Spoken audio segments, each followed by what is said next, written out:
Michel Mercier en Essonne, le garde des Sceaux s'est rendu au tribunal d'instance d'Évry avant une visite à la prison de Fleury-Mérogis. Le CEA de Briare-le-Châtel se lance dans la simulation à grande échelle pour la recherche civile. Toujours des craintes chez les conducteurs SNCF du RER B à propos de l'amiante. Développement des titres, Patrice Arditi.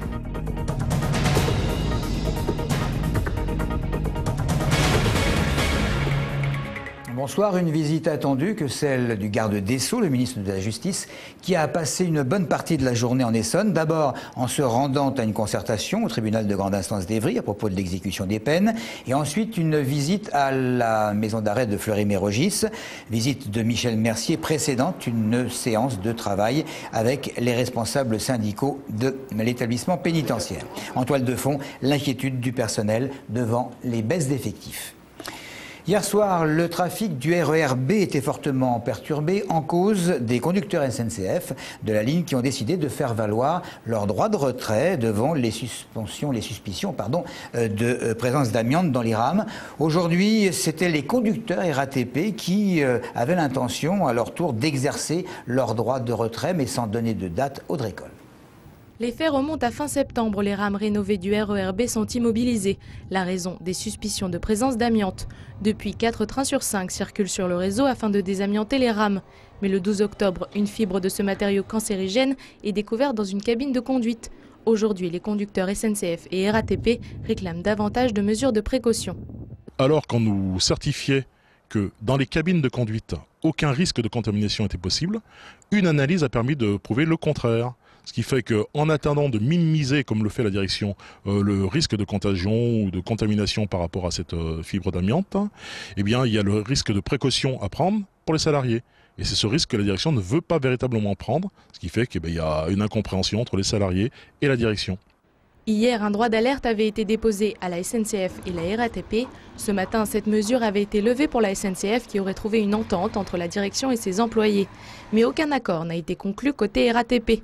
La ligne du RER B est gérée par la SNCF à partir de la gare du Nord et au sud par la RATP. On peut s'attendre en effet que dans un mouvement d'humeur et d'incompréhension, l'ensemble des conducteurs exercent en toute légitimité son droit de retrait. Les analyses des rames réalisées par une entreprise indépendante révèlent de plus en plus de présence d'amiante. La direction de la RATP n'a pas répondu à nos appels. En attendant, ce soir, à l'heure de pointe, le trafic pourrait encore être bloqué. Le chômage en Essonne pour les catégories A, B et C. Le nombre de demandeurs d'emploi en septembre s'établit à 0,3% de hausse par rapport au mois précédent. 61 380 demandeurs contre 58 730 en septembre 2010. Peut-être du nouveau dans un proche avenir pour ce qui concerne l'amélioration de la situation dans les files d'attente devant la préfecture du département Évry. Si des efforts ont déjà été faits côté administration, l'accueil des étrangers pose toujours problème avec des attentes parfois de plusieurs heures. Claude Guéant, le ministre de l'Intérieur, alerté par des journalistes, a indiqué que comme dans le Val-de-Marne, qui connaissait il y a quelque temps, dit-il, la même situation, on pourrait sans doute trouver des solutions. Fin de citation. Le décès d'un grand serviteur de l'État, Michel Giraud, ancien ministre, ancien président du Conseil régional d'Île-de-France. Michel Giraud, qui avait été éclaboussé en 1998 dans l'affaire des marchés publics qui visait à l'époque le RPR. Michel Giraud résidait en Essonne. Il avait 82 ans. Les Roms, à présent, on sait que le département compte un certain nombre de camps où cette population vit dans des conditions difficiles. Il y a par exemple celui de Viry-Châtillon ou d'Ormois. Des associations humanitaires les aident, comme elles en ont la possibilité pour l'hygiène notamment. Eh bien, le Secours catholique et l'association Solidarité en Essonne entendent ouvrir des lieux de vie décents où accueillir des familles pour mieux, disent-ils, les intégrer. Une signature de convention d'action sociale est toute prête, de manière, expliquent différents responsables, à organiser une véritable solidarité dans les squats et les bidonvilles du département. Après avoir simulé des essais nucléaires et la conception d'avions et de véhicules par ordinateur pour l'industrie de l'armement, le CEA de Briare-le-Châtel se lance dans la simulation à grande échelle pour la recherche civile. Les entreprises et même les étudiants, l'État et l'Europe sont en train de bâtir un véritable campus autour de 2 nouveaux supercalculateurs qui devraient permettre de simuler les effets du tsunami, de la création de médicaments ou même la réalisation de films en 3D, 3 dimensions comme Avatar. Le tout devant générer 1 millier d'emplois. Christophe Garnier et Astrid Lollilet. Il faudra environ 3 mois à ces ingénieurs pour installer les kilomètres de câbles nécessaires au fonctionnement des 2 nouveaux supercalculateurs de Bruyères-le-Châtel. L'un pour la recherche civile, l'autre pour de nouvelles applications industrielles. Une continuité pour le CEA qui simule et conçoit depuis déjà plusieurs années des essais thermonucléaires pour EDF et Areva, des avions ou des véhicules pour l'armée ou pour Safran. Aujourd'hui, l'opération va prendre du temps.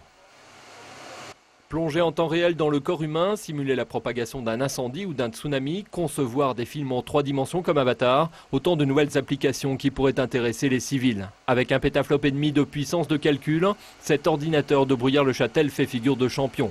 Il effectue plus d'1 million de milliards d'opérations à la seconde, soit plus de 150 000 processeurs travaillant de concert, quand le film Avatar en a nécessité 3 fois moins. Même si cette machine n'est que la 5e plus imposante du monde, elle exige la puissance électrique d'une petite ville pour fonctionner. 150 000 processeurs, donc 150 000 PC à installer, vous avez une alimentation à mettre en place de l'ordre de plusieurs mégawatts, ce qui correspondrait à une alimentation d'une ville de plus de 20 000 habitants à installer, vous avez de la réfrigération, de l'archivage avec des disques qu'il faut installer, tout ça prend du temps.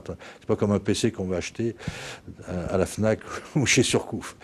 D'ici 2 ans, un millier d'ingénieurs d'Intel ou de Bull, par exemple, viendront travailler sur le nouveau campus de Bruyères-le-Châtel. Et un nouveau master pour étudiants vient d'y être créé par l'Université de Versailles, l'École centrale de Paris et l'École normale de Cachan. Avec cet écosystème unique qui rassemble toute la chaîne de compétences du secteur, les Européens ne se contentent pas d'une puissance de calcul exceptionnelle, mais affichent leur volonté de s'imposer dans le temps. Pour terminer à la question quasi quotidienne, lorsqu'on rencontre une connaissance et qui se traduit par un « ça va » interrogatif ou « comment allez-vous ?», on a généralement en retour une mine affligée avec certaines récriminations. Alors nous avons demandé à quelques Estoniens de considérer que ça allait et de nous fredonner quelque chose pour montrer qu'il n'y a pas de sinistrose. Au clair de la lune, mon ami Pierrot, prête-moi ta plume pour écrire un mot. Un jeune soldat sur le pont d'Henri IV, pendant la nuit, faisait la faction. Voyant passer 3 jeunes militaires, parmi lesquels le grand Napoléon.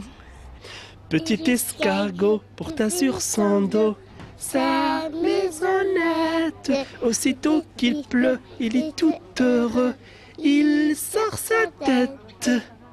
Amazing grace, how sweet the song that saved a wretch like me. I once was lost, but now I'm found. Was blind, but now I see. Millie lover, will you twist on a soda? Yo, atadam lava, my girl, you are burn up. Une souris verte qui courait dans l'herbe, il l'attrapait par la queue, et n'a pas si monsieur me dit, tant pis là dans l'île, tant pis là dans l'eau, ça sera à go tout chaud. Voilà, vous pouvez à votre tour essayer pour le journal de demain. Sinon, vous avez rendez-vous ce soir au primeur de Massy avec FM Laïti. Elle est sur scène à 21h50 et elle est comme ça. Merci de votre fidélité.